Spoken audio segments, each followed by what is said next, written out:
Hey guys, what's going on? I haven't made any videos lately. Been working on some other stuff. It's been kind of windy here, so just like I say, not really much I can do outside. So uh, been just working on some little things here and there, whatever. But the U-Pull close to us recently did get a couple of these 92 to 95 Civics in. So we went up there and we're getting a few different parts off of them. I did buy a cylinder head off of another VTEC 1.6. We took that to a machine shop. They went through it. It was 100 or 220 bucks, 230 bucks for them to pressure test it, mill it, everything. So we've got that ready because I doubt this head's going to be, I mean, I'm not going to say it's not going to be usable, but it's going to need the same amount of work that head probably needed. So I just figured that way we got it done and got it out of the way. So once we get this engine out, find out if the block's good, if the crank's good, either way, we may end up having to source some of those from U-Pull or whatever. But one of the Civics up there had seats that they weren't the right color, but you can see how bad this seat is, which eventually I probably will get these redone and put these back in. But in the meantime, U-Pull is one of the things they have reasonably priced still is seats. So I don't know, we got two brown seats that were in real good shape, so we'll be swapping them in at some point. I got a new steering wheel because this steering wheel under the cover, you can't see it, but it's got where all this is gone, and there's even like just a steel rod, just the core that's left. So we bought a few other things. I think we got an exhaust manifold because this one had broken studs.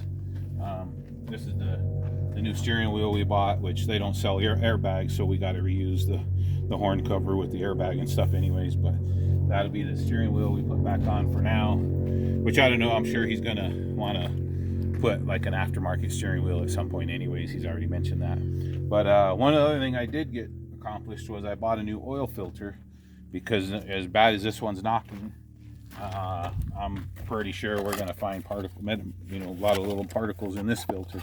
So I bought a new one just to put on there, keep dirt out of it, but I thought I'd cut this one open just so we can check it out. But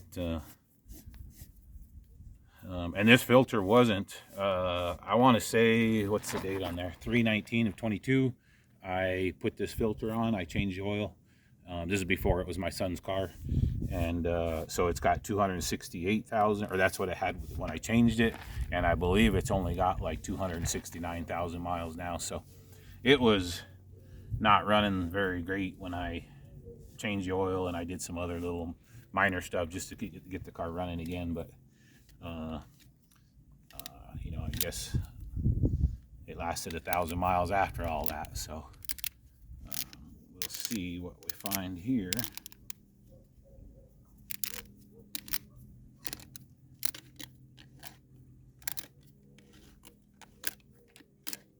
Yeah, almost got me.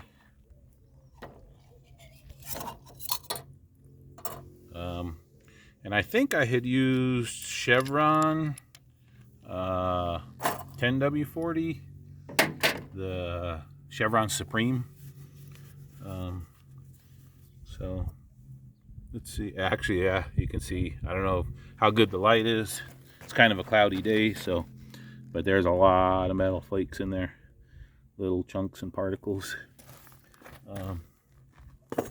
which is pretty much what I expected. Like I say, we did start this car and just let it run. I mean, it got towed home after it was left on the side of the road, but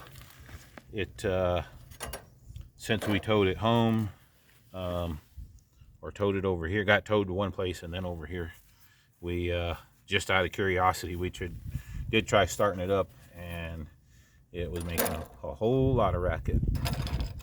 So that's part of the reason I don't really expect that crankshaft to be reusable. Hopefully the block is okay, because we have, oh, that piece comes off. We do have another engine, a spare engine, but that one had spun a bearing as well, and we were looking at that one the other day. It's not here, it's over at the other house, but it actually took a chunk out of the block, like right at the bottom of the cylinder. So I'm not going to say that's not reusable, but I would definitely prefer to use one that doesn't have chunk missing. But I would think you'd be able to just kind of deburr it at right where the chunk is broken off, and hopefully it'd be okay. But if hopefully either this block, or like I said, we may even just trying to, for whatever reason, a lot of these Civics, the Honda Civics right around this year, which I think the 1.6 or 1.6 liter VTEC doesn't necessarily need to be the 92 to 96 or 92 to 95, sorry. But there's been quite a few of them showing up at You Pull It lately. So I would, even just to have a spare, I was thinking of heading up there and pulling one. But like I said, I'd want to pull the plan is to pull the pan off of this one before we even pull the motor, so we can kind of maybe just get a quick look. I know we won't really be able to tell how bad the crank is without pulling some rod bearings and stuff, but hopefully we'll be able to, if it's you know, catastrophic, then I'll know, you know, and not even just mess with it, and we can just try to get one from You Pull right away. But I mean, if I can find something in good shape too, I wouldn't even mind just keeping a spare. This that can come off.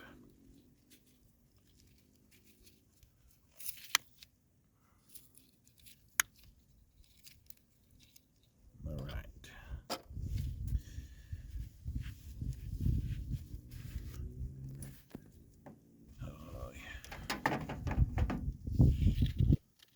Oh yeah, a lot of little metal flakes. Let's see, the sun kind of coming out a little bit. Let's come over here in the sun.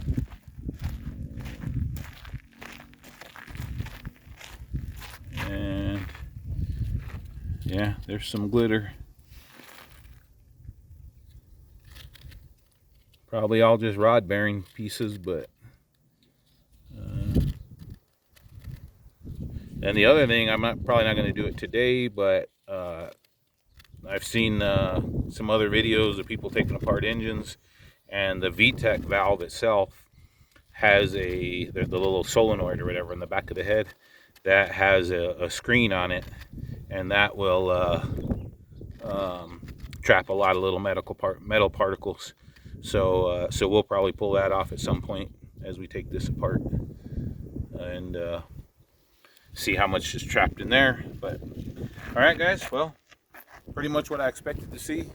Like I said, in the next, we're going to work on pulling that pan. Maybe in another week or so, we'll get the pan off, see what else we can see in there. This does have like a stud girdle on the bottom, so even just getting the pan off. And we did look in the cylinders. I got one of them cheapy little inspection cameras, and we looked in the cylinders, and this one looked like it was hitting the head, or you could kind of see evidence of where the piston was hitting on the top. So I'm sure that's the one that's going to be the number 2. So that's going to be the rod bearing that's probably gone. So anyways, thanks for watching, and I'll keep you guys updated.